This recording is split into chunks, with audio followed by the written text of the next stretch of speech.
Hey, how's it going today? We're talking about mortgages today, and as it relates to the options that you have. Inman News recently came out with an article discussing that 80% of the homeowners out there who have made these small down payments who bought during the peak of the market, those are the ones that would benefit the most from the ability to refinance. But because of the market, because of the fact that the market's down 40% in most cases across the country, these buyers who only put down 1, 3, 5, even 10 or 15% simply can't refinance, and those are the people that would benefit the most because a lot of those people are locked at those rates from the mid 2000s, 6.5%, 6%, 5.5%. Rates are so much better right now, and if those buyers could refinance, they could find some relief and hopefully continue to pay their mortgages and stay in their homes.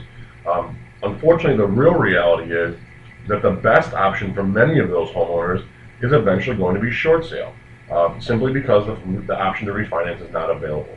And so the reality becomes for a buyer, or I'm sorry, for a seller who is underwater, okay, whose home is worth less or more than they owe, who's trying to find relief, refinancing with your mortgage isn't really going to cut it. Because the reality is to refinance and reset the clock for 30 years on a mortgage just to save a couple $100 a month when you're upside down by 50, 75, $100,000 or more doesn't make a whole lot of sense because with the way the market's going, all signs are indicating that you're looking at 10 to 15 years before you break even on your investment.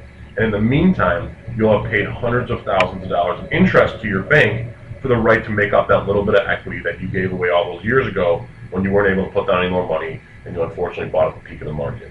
It's complicated out there, folks. Talk to a professional like myself. Call Newman Realty. Call me, Scott Newman of Newman Realty, the broker and the owner, and let's talk about it. Let's figure out what your options are.